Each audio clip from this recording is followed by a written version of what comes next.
So I was explaining you this thing.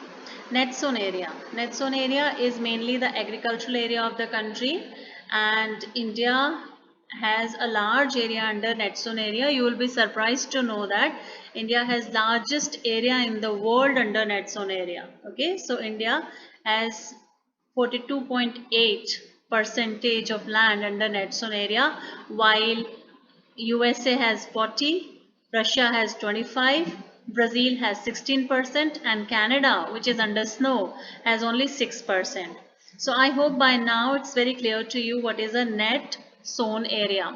Net sown area is the agricultural area of the country. The area sown more than once. I told you if land is very fertile, it is grown more than once. So a part of net sown area is gross sown area. We don't take gross sown area or area grown more than once again in account, because part of net zone area is always gross zone area. Okay, so for example, if net zone area in India is 42%, then it may be possible that 30% of this 42% is grown more than once, and rest is grown only once. So the portion of net sown area which is grown more than once, which is used more than once, is called as gross sown area. So here it is written as 38.7% of net sown area, and 16% of the total area is grown double, twice or thrice in a year. It depends on the fertility of the land, that whether it can be grown more than once or not. If land is very fertile, it can be grown more than once. If land is less fertile, it cannot be grown more than once. Okay. Now we're talking about the forest area in India. Forest area in India is 40.48 million hectares, which has increased to 70.02 million hectares now, which is not, it's a good sign that it is increasing, but we should have 33% of forest area. You have studied in class 11 when we were discussing a chapter ecological balance. 33% of area in a country should be under forest to maintain proper ecological balance. Otherwise, a country will not be able to maintain the exchange of gases. So India has only 22% of area under forest, which should be 33%. So it's an important question. You have to learn it. Now we're talking about land not available for cultivation. The land which is not available for cultivation is used for other purposes. The land which is not available for cultivation is not wasteland, so keep that in mind.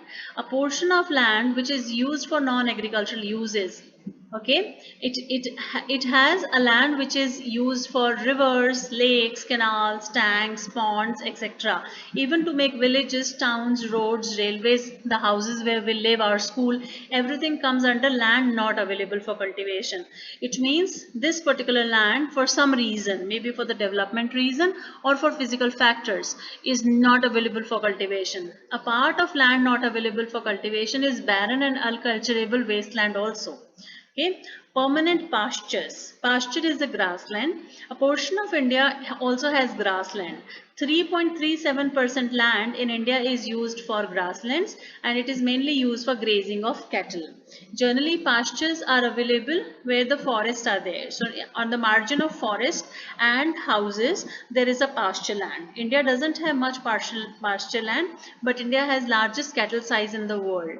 So it is an important board question that how India is able to maintain a large cattle population with only 3.37% of pastures. Countries like US, Russia, these all countries have got prairies, steppes, very big pasture areas. That's why their cattle farming is so developed and advanced. But India doesn't have that much pasture land, but still India has largest cattle size in the world. We have largest number of buffaloes and cows in the world. Why? Because we have lot of farm waste. Our agricultural area is big. So our agricultural waste, that is husk, hay, everything goes to cattle, and our cattle is fed on farm waste. So this is also an important question which you have to remember, how India is able to support largest cattle population in spite of very less grazing area.